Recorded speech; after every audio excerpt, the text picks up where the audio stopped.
All right, guys, I'm going to turn my video off. You can hear me good, Charlene? Okay. I'm going to turn my video off because I have a house full of high schoolers taking class. I'll tell you, I just yelled at them a second ago and I said, everybody be quiet. I have a really important talk going on. And my daughter, my oldest, goes, Mom, I'm giving a talk and speech and debate right now. Could you please not yell? I'm like, oh, sorry. So I'm going to turn my video off and then I'll start sharing my screen. See, how do I do that? There, stop video. Okay. Screen sharing, yeah. All right, is this, all right, we're gonna go to presentation style. Good afternoon, everybody. For those of you who don't know me, my name is Vena Jones. I work with the TDEC Division of Water Resources State Revolving Fund Loan Program. I've been with the Division of Water now at TDEC for nearly 10 years. And before that, many of you may have known me from my work at a regional nonprofit where I also connected routinely with MS4 programs. And that was so long ago. That was when the MS4 programs were really getting underway. I have transitioned to SRF and am still really interested in working with and helping MS4s. And so we'll talk a little bit about that today. So briefly, to kind of give you an overview of what we're going to talk about, I want to discuss an overview of the SRF program to really get you guys geared up for understanding what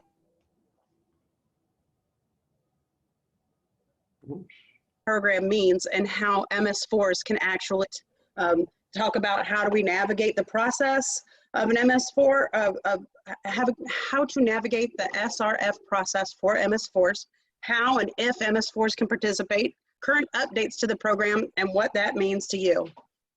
So I like to have a little fun with my presentations, and you know, a lot of you might be saying MS4 and the Clean Water State Revolving Fund.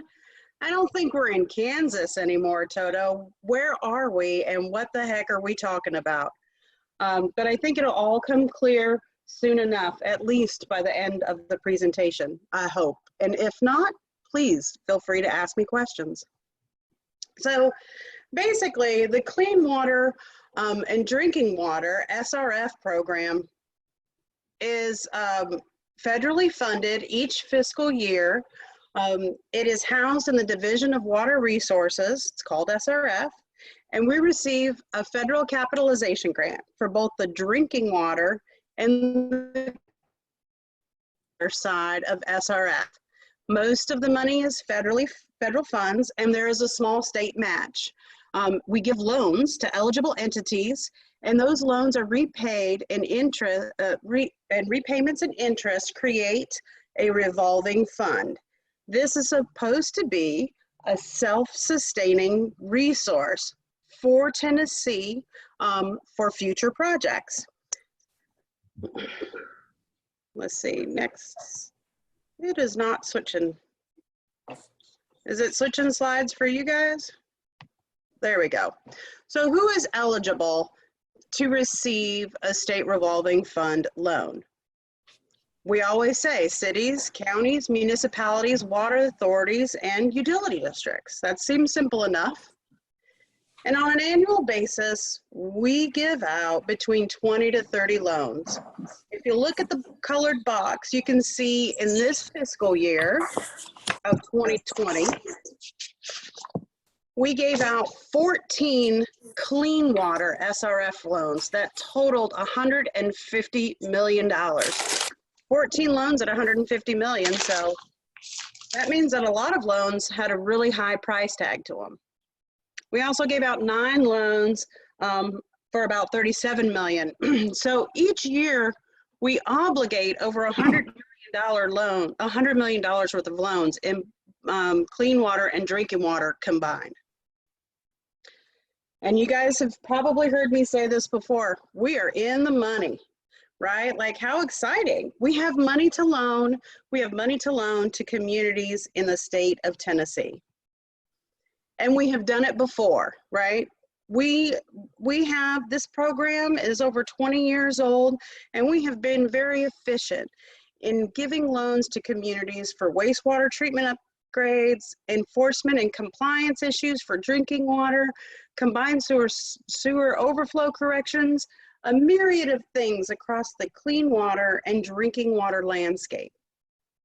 But in those boxes, I have bolded language that demonstrates that we haven't done very much at all, or we could do so much more in terms of stormwater management, recycling water, decentralized systems, restoration of systems that provide water quality and quantity benefits to a community. So today we're going to explore and talk about some of that. The $1 million question is, right, and is on everybody's mind, does an MS4 itself qualify as an eligible entity to get a loan from the Clean Water SRF? And it says my internet connection is unstable, guys. So if I cut out, I'll pop right back on, no worries, okay? So I took this language directly from the Clean Water SRF EPA website. There's a white paper out there that kind of distills down the rules at the federal level into digestible sentences, right? All projects, so the question is, are MS4s eligible entities? Well, let's figure it out. All projects must be consistent with the definition of a treatment work set forth in the Clean Water Act of Section 212. They must be publicly owned as required by the Clean Water Act, Section 603. And they should serve a public purpose. Therefore, publicly owned projects defined in Section 212 of the Clean Water Act are eligible. These include wastewater collection and treatment, regulated stormwater, and the water quality portions of municipal landfill projects. Publicly owned municipal stormwater projects are eligible. These include traditional pipe storage and treatment systems. They also include green infrastructure such as green roofs, infiltration basins, curb cuts, and landscape swales, wetland protection, and stream and wetland restoration. If stormwater projects are not specifically required by a draft or final MPDES permit, the project may be funded under Section 319, non-point source authority. This is particularly useful when you're reaching privately owned projects. So basically what I'm saying here is, from a federal perspective, either you're assisting in compliance with your MPDES permit, or it's not part of your MPDES permit compliance goal, but it's still important, an important stormwater project to your community, and you can use Section 319, and SRF will loan you money just like a 319 grant, as long as you meet the same eligibility criteria. So some people have said, well, do MS4s have an MPDES permit? And making sure we dispel all the myths. I know most of you are veterans on the call. This is just a snapshot from the TDEC website, MPDES Stormwater Permitting Program. So we can cover that from a federal perspective. MS4s that have permits, final or draft, they're MPDES permits, so they qualify for SRF funding. Now here's where does it say in our state-derived clean water SRF rules? Well, it says a whole bunch of stuff in the beginning, right? Loans may be made to only local governments. They should have authority, blah, blah, blah. Basically, it says you need to be on the priority ranking list, and it should be for the planning, design, and construction of wastewater facilities. A few years ago, we realized that the federal government was making a push to include stormwater programs under Clean Water SRF. And we didn't have we didn't have that opportunity in our rules. So we put this sentence that I have bolded and highlighted in: wastewater facilities shall also include BMP projects for controlling non-point source of water pollution and the planning or replanning requirements of designated management authorities. Currently, we are loosely reading that statement to allow us to include MS4s. It doesn't strictly prohibit us, but it doesn't really invite MS4s as well as we would like it to. So from our perspective, there's no real hurdle, and we intend to make it even more clear in the coming years that we're encouraging MS4s to apply for SRF loans through the Clean Water Program. But in order to do that, guys, we're gonna stick with the Wizard of Oz theme. It's going to take some courage for MS4s to go for the next step, really and truly, right? So how do you get in on the action? You have to follow the process.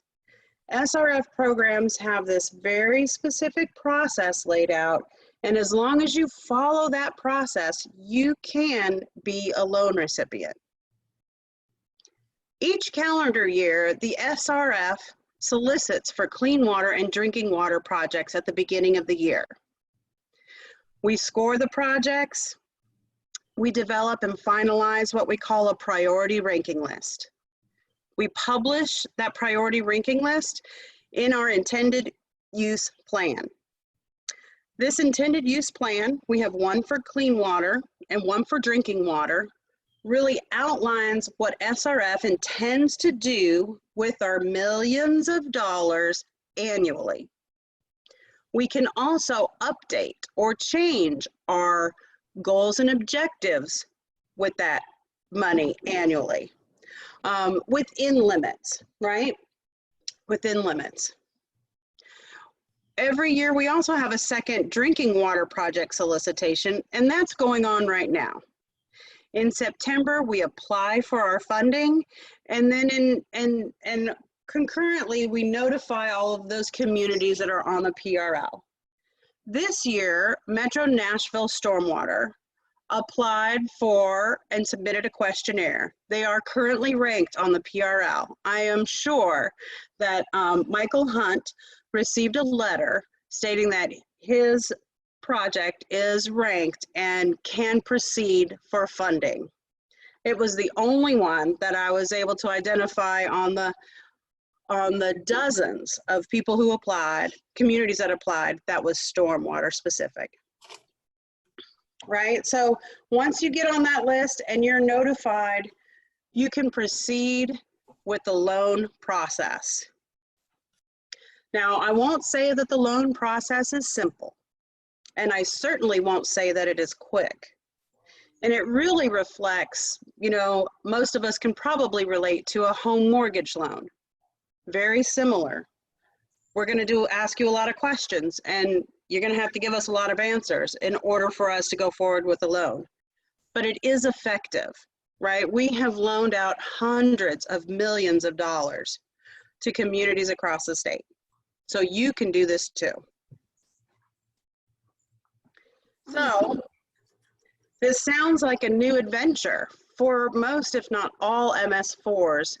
Where in the world should you start? Well, my friend Glenda the Good Witch says, you start at the beginning, of course, down the yellow brick road. So let's take a look at what the SRF program is and how you guys can participate. I wanted to give you an overview of the SRF program so you all can really have a good sense of what that program is. When you're armed with that ammunition is knowledge, and you can much more effectively communicate to your colleagues, to your political leaders, to your stakeholders in your community, if you decide to pursue an SRF loan, what that means in terms of stormwater. So The SRF Clean Water Program was created through amendments in 1987 to the Clean Water Act to assist the public with a wide range of water quality infrastructure projects. Tennessee also established our Wastewater Facilities Act of 1987 for SRF as an enduring and viable fund to provide low-interest loans to local government to finance clean water infrastructure projects. The CWSRF program supports TDEC's mission to promote and protect human health and safety and protect and improve water quality across the state by helping communities afford safe, sustainable, and resilient water systems. Our stormwater systems are water systems too. Section 606 of the Clean Water Act requires each state to annually prepare an intended use plan to outline the use of grant funds awarded to the state and to describe how those uses support the goal of protecting public health and the environment. They explain the intended use of that capitalization grant for clean water for the federal fiscal year 2020 and the state fiscal year 2021, the plan that we currently have. This document, the document provides important information and features of the program, and it's currently under public comment, and that period ends September 24th. It ends, what is that, next week? So the reason why I share this with you guys today is because we are just starting to expand and explore how Clean Water SRF can assist stormwater programs. We've put a bunch of new stuff in there, and we would really like feedback from you all on how you think this program can work for you, what limitations you see from the program, and so on. So what is in the intended use plan? We have long-term goals, short-term goals, our priority ranking system, which includes the list of people who've applied for a loan, the program's financial status, so you know how much money's in the pot, criteria and methods for the distribution of funds, and other requirements of the SRF program. There's a link to the document here, and after this presentation, if we still have time, I will navigate to the website and show you guys where you can access this information for yourself. So what are some of the goals of the Clean Water SRF program this year? And most of the time, our long-term goals don't change too much, right? But our short-term goals change, and they can change annually. They have changed annually since I've been managing the intended use plans. So right now, you know, an overarching goal is to protect and enhance the quality of water in Tennessee by ensuring the technical integrity of funded projects, maintaining the long-term financial integrity of the program, maintaining a self-sustaining revolving loan program, address the most significant public health and water quality compliance problems, and promote the development of technical, managerial, and financial capability of all publicly owned wastewater treatment works. But what are some of our short-term goals? Assist in the development and implementation of local water quality protection initiatives. That sounds cool. How may we do that? Well, recently I've really started developing a strong partnership with the Department of Agriculture's 319 program to promote water quality protection. Not only are we looking at how we can promote water quality protection, but Sam Marshall, John McClurkin, and SRF have really been talking about how we can leverage our program 319 dollars together and how we can offer grants and loans combined to help answer serious problems for communities if they choose to, if they apply. And Sam and I would really love to have a community come forward and say, I want to participate and get a 319 grant, but maybe I can't do the 40% in kind.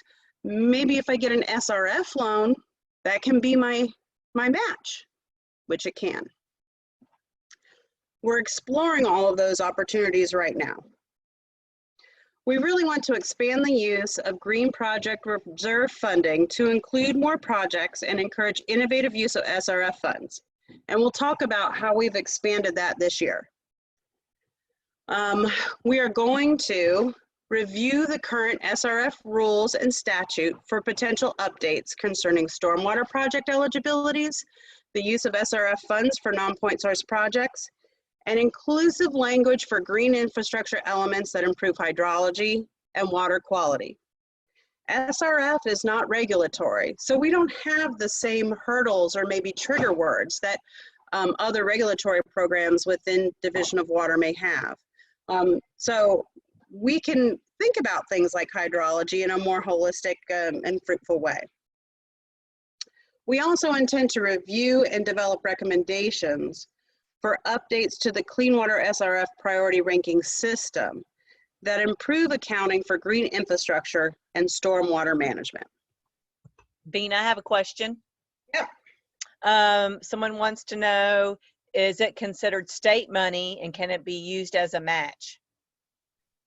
For 319? It says he's asking Right. if the SRF is. So, the SRF money, if you use it, the revolving fund money, it no longer has a federal identity. So what does that mean?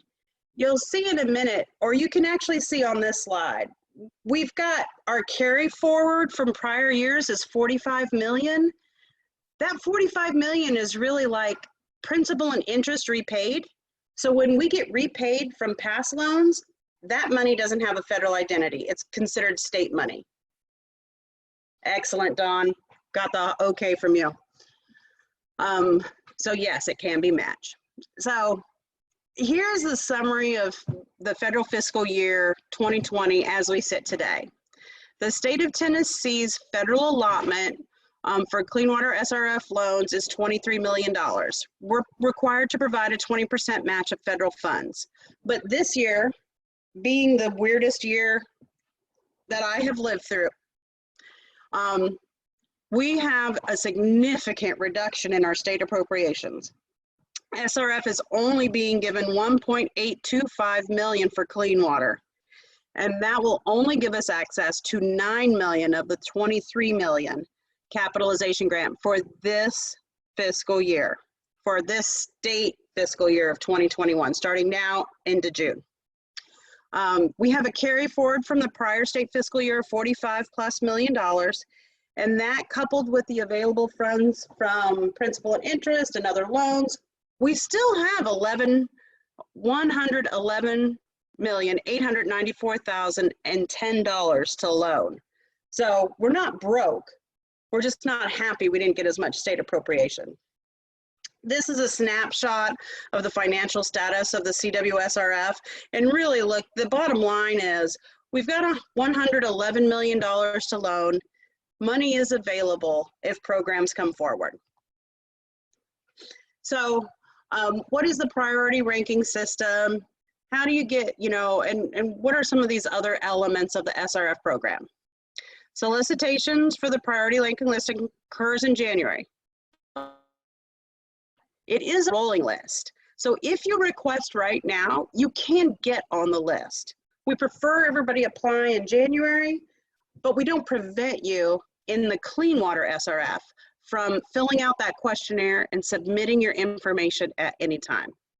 Applicants seeking funding must submit a questionnaire and include detailed project description, need, total cost, and all of this is your first best guess, and your loan amount. Now, your loan amount really won't change too much, but we do understand that project costs can vary a little, right?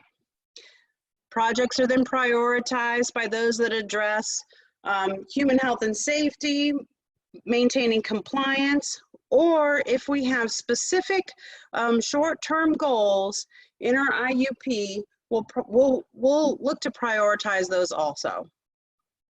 Projects are scored from 0 to 1 with the highest scores given to those that address discharges to impaired streams and public health. Well, I bet MS4s could find a lot of impaired streams that they're working on right now, right? That could qualify. And we also have to consider a community's ability to pay. So we'll talk about that in a second, but that really helps set your SRF determined interest rate and helps us figure out whether or not you might be eligible for more subsidy. So the eligible projects, again, you know, this is just a basic list and you guys can see how you fit in there. Control non-point source pollution, green infrastructure projects, water quality projects, stormwater management. You know, you're definitely in it. You're definitely there. So once the projects are ranked, SRF gives the priority to communities with projects that are ready to proceed. So we may get 85 applicants. Out of those 85 applicants, maybe half of them really weren't interested in the first place. Some of them may be applying with economic and community development, rural development, going out to the bond market, and they're just throwing spaghetti on the wall and seeing what sticks. Your rank on the PRL does not mean that you will not get funding.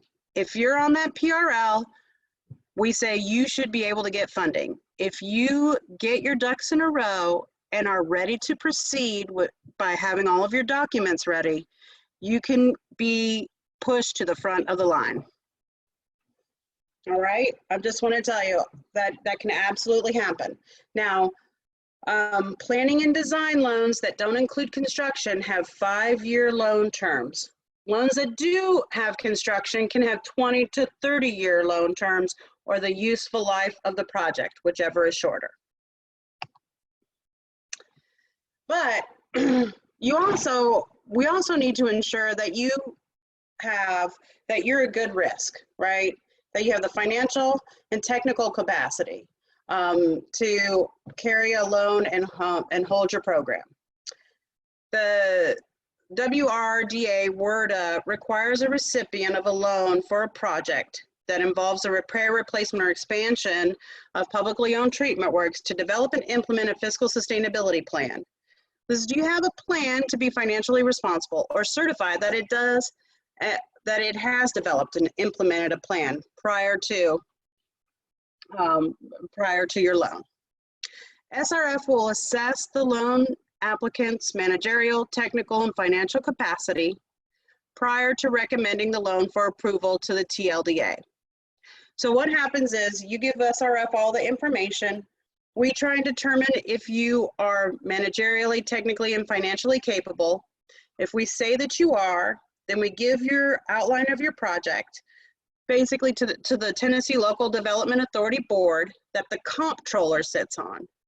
And they review the project and they go, yeah, we agree, Metro Nashville can handle that loan. Or no, we think they need to do something about their rates and raise their rates. Most of the time, or at least since I've been around, which hasn't been long, all of the projects that have gone before the board have been approved. I haven't seen any that haven't. SRF will not recommend approval of loans if the community cannot demonstrate sufficient capacity to operate, maintain, and manage their assets. SRF also has federal requirements for loan recipients, and some of them, you know, people don't like, but you know, you just got to do them. There's the Davis-Bacon Act, and this talks about your contractors and subcontractors performing on federally funded or assisted contracts, right? They have to pay their laborers and mechanics employed no less than locally prevailing wages and fringe benefits, right? And that's fair. You know, it might be higher than some of the projects, some projects, but SRF projects must comply with Davis-Bacon. You also must comply with American Iron and Steel. These provisions are a permanent requirement for all clean water SRF right now. So if you have American Iron and Steel, if you have iron and steel as part of your infrastructure, we will actually go out and inspect to ensure that the infrastructure components you're using comply with American Iron and Steel provision. We'll make sure that they're stamped. We also require you to, and must report to the EPA, you know, soliciting for disadvantaged, MEBI-WEBI, disadvantaged business enterprise and women business, I don't even know how to say these words anymore. MEBI-WEBI goals, right? We want you, when you go out for your bidding, to make sure you try and solicit from disadvantaged businesses to apply and women-owned businesses to apply, right? And we have these 6 good faith efforts that we, SRF, are required to do, and therefore we put that requirement forward to you. And we have to report to EPA whether or not we've met these, and here's our percentage requirements or goals, right? SRF requirements, what? That's too much. Nah. Glenda says, no problem. Keep calm and follow the yellow brick road. We're gonna get there. So what are the benefits of the SRF? We have really competitive interest rates. If you come to us, we will give you a Division of Water-led customer service team that looks at your financing, helps you solve your permit issues, and really develops a think tank for solutions. We provide subsidy for green project reserve activities, and we really love and promote integrated water resource-based infrastructure planning. You could do it. So what is those competitive interest rates and subsidy? What does that mean? So SRF is required by law, by federal law, to develop an ability to pay index. This ATPI, we call it, helps determine a community's financial capacity and economic position. It establishes a threshold for principal or loan forgiveness, and it is used at setting SRF determined interest rates and can be used for awarding additional subsidy. The ATPI is required by WRDA, and SRF and ECD, along with other state partners, need this method for assessing a community's ability to pay for loan grants and other decision-making purposes. Historically, we had a static version of affordability, and it hadn't been updated on an annual basis.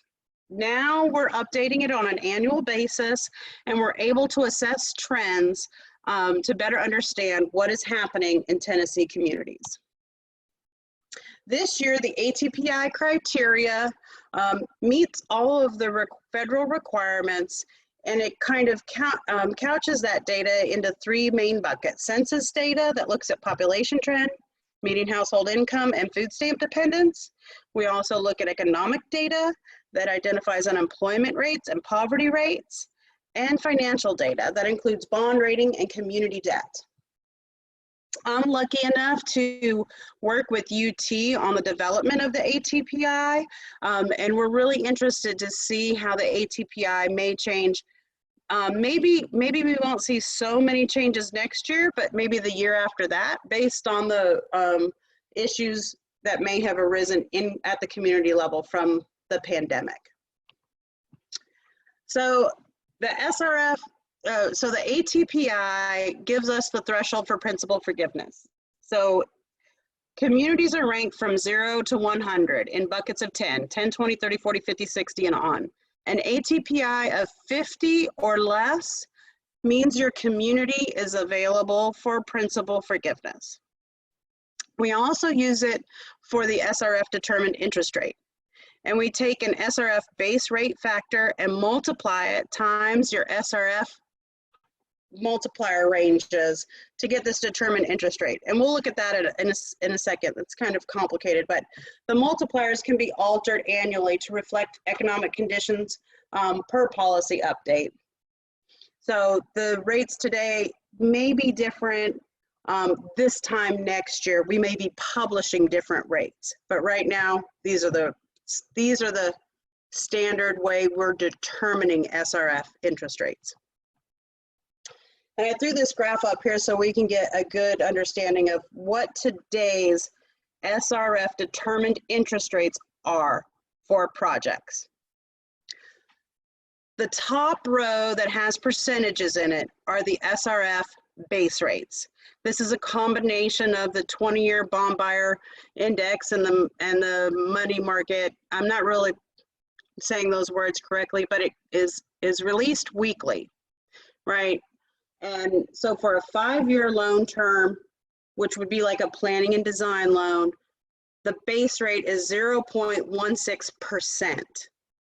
For a 30-year, the max is 1.33%. So based on your ATPI range, which you can see on the very left-hand side, your loan, depending on your term and your ATPI, will have a different rate. Thompson Station right now, for example, their ATPI is 90. So for a 30-year loan, their rate would be 1.33%. Metro Nashville, their ATPI is 50. So Don Green's over my space. Let's see if I can move him. Okay, there he is. So I know you were covering up the 30-year. So for Metro Nashville, with an ATPI of 50, their 30-year loan term would be 1.06%. And that's before any subsidy is applied. Before any subsidy is applied. So right now you can see that SRF interest rates for loans are exceptionally low, exceptionally low. And can you imagine if you're a community that is on the lower end of the ATPI range? I mean, a 30-year loan at 0.53%, that's crazy. I want a loan for that. So these additional subsidies programs that Vena keeps speaking of. Well, the Clean Water SRF program requires 10%, federally requires 10% of our capitalization grant to be dedicated to principal forgiveness. And this year, we have directed that to small and disadvantaged communities. We are giving a 20% standard principal forgiveness for small and disadvantaged communities that are populations and numbers of connections must be less than 10,000, an ATPI of 50 or less, and must include construction on a first come, first served basis. So if you're a small community, maybe on the outside of an urban area, I don't know, maybe Millersville, or something like that, that is an MS4 that probably doesn't have 10,000 people yet, you could qualify for standard principal forgiveness. We also have principal or loan for planning and design pilot projects. They must be small and disadvantaged communities also, but we will give those communities 50% loan forgiveness, not to exceed $500,000 per project. They're for planning and design only. And they have a couple of additional requirements on them. They must conform to DWR reporting standards. They must hang out with me and other DWR people to do clean water quality based decision making. Complete a Tennessee infrastructure scorecard, which just is a benchmarking tool to see where you're at technically, managerially, and financially with your infrastructure. And develop an implementation plan for your project, outlining how you think your project is innovative and makes your infrastructure more resilient. Now, here's where stormwater programs can really shine, okay? We also have subsidy for Green Project Reserve projects. I didn't come up with the name, EPA did, but that's what it is, Green Project Reserve projects. This year, we have promoted to further reduce interest rates after your determined interest rate. So remember, Thompson Station had a 1.33 and Metro Nashville had a 1.06. reduce those based on an escalating level of green infrastructure cost and complexity, 0.1, 0.2, or 0.3%.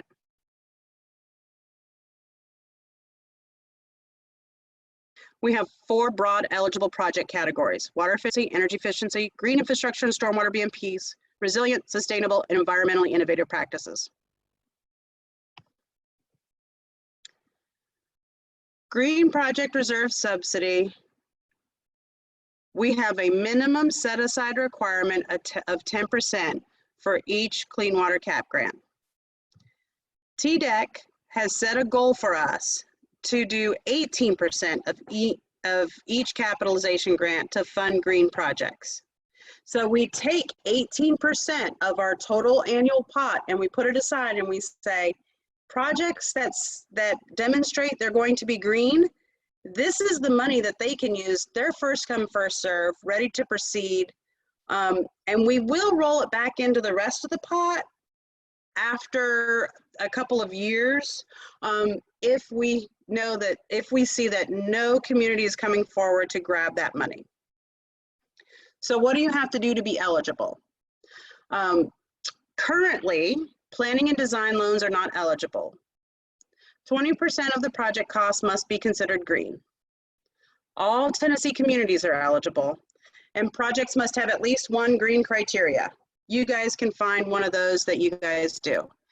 When I say planning and design loans are not eligible, we do fund planning, design, and construction, or solely construction.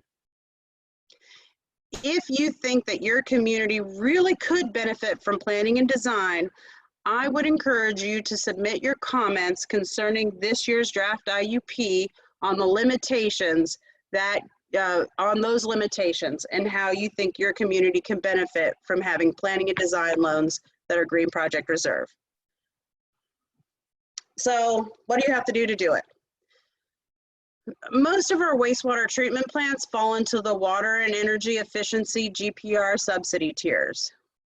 Water loss reduction, reduction of I&I, increased energy just by updating their systems. And you can see the rate reduction is tiered based on complexity and scale. The greater the water loss reduction or increased energy efficiency, the more rate reduction you will have. So this slide has a lot of information on it, and a lot of that information you guys are going to see is kind of familiar. I sat down with Ann Morbit and Karina Bynum, and we talked through how to develop a tiered system that could speak to MS4s. It doesn't have any regulatory hook in it, and it uses the same vocabulary and processes, I guess, that you would use in your program. So here we go. The Green Infrastructure and Stormwater BMP rate reduction has 3 primary ways to get a rate reduction: increase pervious land cover, increase infiltration, evapotranspiration, or reuse on site, or a significant amount of the overall project costs are associated with green infrastructure practices as defined by EPA guidance, right? So EPA guidance is hyperlinked in this presentation, and it's hyperlinked in the intended use plan. EPA has a very broad view of what green infrastructure practices qualify for GPR, under GPR. Okay, so you'll see that for a 0.1% rate reduction, right, we have treatment and infiltration of 0.5 inches of runoff, or pervious land cover at the site, increase it by 10 to 20%. All the way through a 0.3% rate reduction, we want you to increase pervious land cover at the site scale by 31%, or increased infiltration, evapotranspiration, or reuse on site through the capture and treatment of runoff in a 1-year, 24-hour storm event. Does that sound familiar? Or 40% or greater of overall project costs are associated with green infrastructure practices, right? So we try and get at it multiple ways. And we try to, this is my first year really trying to build something specific to MS4s that would speak to you guys that you were doing already. So I really, welcome comments on this also. And hopefully you guys can see the benefit of using this. We also have a catch-all category, resilient, sustainable, and environmentally innovative. And this just says you can get a rate reduction if you do practices in accordance with EPA guidance, but really you're going to have to convince us, right? This because it is not as defined, you're going to have to convince us that your project is resilient and more sustainable and environmentally friendly. So, phew, that was a long trip. Does that mean that SRF is really the Wizard of Oz? Well, if you all have seen Wizard of Oz before, you know that I definitely am the man behind the curtain, right? I don't have all of the answers, but you must start at the beginning. Each calendar year, SRF has to publish this process, and you have to get in. Know that your interest rates will be determined based on your ATPI and your loan terms. And we can see, I know my time is running short, we can see, and I did this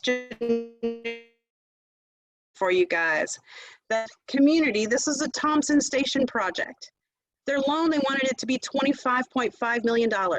Their interest rate at the time was 1.32. It's gone up just a little. Their ATPI was 90. Their interest rate reduction was 0.03, which meant at the end of the day, if they did green project for their wastewater treatment plant, they could save $1,133,000. That's pretty significant. What if you just wanted a small project, $2.5 million stormwater project, and maybe you were somebody like Metro Nashville with an ATPI of 50? You can see that your interest rate is significantly reduced. We're below 1%. And on a $2.5 million project, you could save nearly $80,000.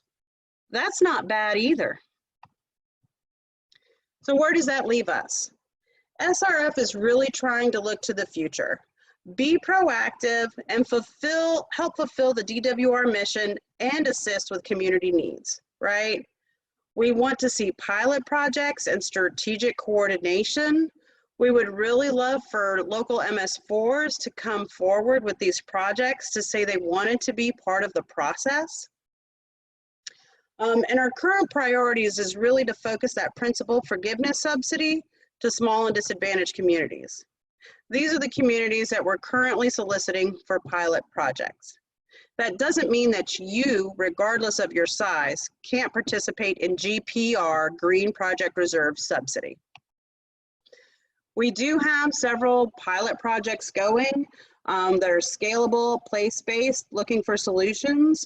Dyersburg in particular is doing stream bank stabilization in connection with their MS4 program, but really to promote the collapse of stream banks where they have collection lines and excessive failure, and those breaks create problems. We have seen SRF fund all kinds of interesting projects across the country. We want to do that here too in Tennessee. I did have a question. Yep. Does it say, do you consider stream bank restoration as GI? Green infrastructure. Stream bank restoration, yes, stream bank stabilization can be considered a green infrastructure project. Absolutely. My take-home message for MS4s is there is no place like home, right? Meaning the green infrastructure and all of the activities that are in the EPA guidance under GPR are really in your wheelhouse. You guys do this every day, day in and day out. And if you look to SRF to help you with your funding, you can get that subsidy because you just keep doing what you're doing. There's no place like home. Participate in the process, be on the lookout for notifications. Come talk to me about your next stormwater project that needs funding. I'm really here to help. I want this to happen. We are still taking comments. Submit them to me. If you have any questions, shoot, let's go. We have a few minutes left. Anybody have any questions? You can, Hey, go I got ahead. one for Vena. Hey, what's up, Vena? It's Matt. Uh-oh. Hi, Matt. What's up? Hey, I got a question. So as far as like the stream restoration work, say I'm working with a town or community and they've got, say they got 1,000 foot of eroding stream, and I'm like, hey, I got this funding source that can help you fix that. Like pretty much the roadblock on every mitigation or restoration project I've worked on is the land restriction or the conservation easement, which, you know, usually 50 foot off the top of bank. That's usually the killer of any participating landowner. He's like, well, I'm not going to give up that buffer for my land, and it always ends there. Is there any kind of requirement with this loan program that says, hey, there's a restoration project, but to qualify it has to have a certain width of perpetuity protection in it or anything like that? So you kind of have two things going on there, Matt. You're like, can I do a restoration project in a community if I don't have these, and I know I'm going to be struck down for saying it, arbitrary requirements, and don't tell my old friends that I said that, on width of stream bank that need to be protected. No, SRF doesn't have that requirement. SRF does not have the requirement that you must have 50 feet on either side of the bank in order to do a stream restoration project. Now, if I get to review the project, which I would be the one reviewing it, I would probably ask you and probably say how we're going to protect it, and tell you that you can apply for loan dollars and maybe even principal forgiveness dollars that you won't have to pay back to get that land into easement or conservation. But Matt, you also hit up on something else really interesting that I want everybody to hear, and I haven't figured out who's going to be the first to do it yet, but you kind of brought in the idea of compensatory mitigation. And I was having a conversation with the EPA regional manager, and we were talking about restoration, because many of you know this is what I really love. And she goes, well, you know, SRF can fund compensatory mitigation projects, and then a community can sell those credits. And I said, say what? And she goes, sure. If a community applies for a clean water SRF loan, or maybe even a drinking water, if it's protecting its intake and source water protection, and requests to use revolving fund dollars, those dollars that have been paid back, so will no longer have a federal identity. You can use that project to do stream restoration, and then there is no inhibition for a community to turn around and sell credits to, maybe it's the Department of Transportation, or maybe the community needs offsets for compensatory mitigation for itself. There is no inhibition to do that, and that is legally allowable. Mind blown. Here, let's see if we can turn my video back on. This is me being mind blown. What? So, you know, I can think of, you know, people like Josh in Chattanooga. Opens up a whole new world, right? Like, you have all of these projects that are small, and maybe somebody like TSMP isn't interested in doing 1,000 or 1,500 linear feet. But you come to the SRF program and you say, hey, I want to do this compensatory mitigation. Is there a way for us to do this stream restoration that qualifies as an eligible practice using the revolving fund dollars? Because my intent is to, in 5 years, turn around and sell those restored stream lengths as credits on the open market. Well, hey, I'm going to follow up with you offline then because I have a project with a MS4 right now. We're getting ready to submit to MBI within the next week or two, but we're putting, they want to, we're basically setting up a mitigation bank for this MS4 to be the sponsor, and they will own the credits and sell the credits. And that project also includes relocating a sewer line just to get it out of that 50-foot easement. So sounds like at least some of that project might be eligible for this loan. So I'm gonna hit you up, Vena. So say loud and clear, that does not prevent from having to comply with all of the federal compensatory mitigation requirements. You must do the TNSQT, the Tennessee Stream Quantification Tool, whoop, whoop, and those other elements, right? You still have to go through all of that as you normally would. Yeah, which we are for this project I'm referring to.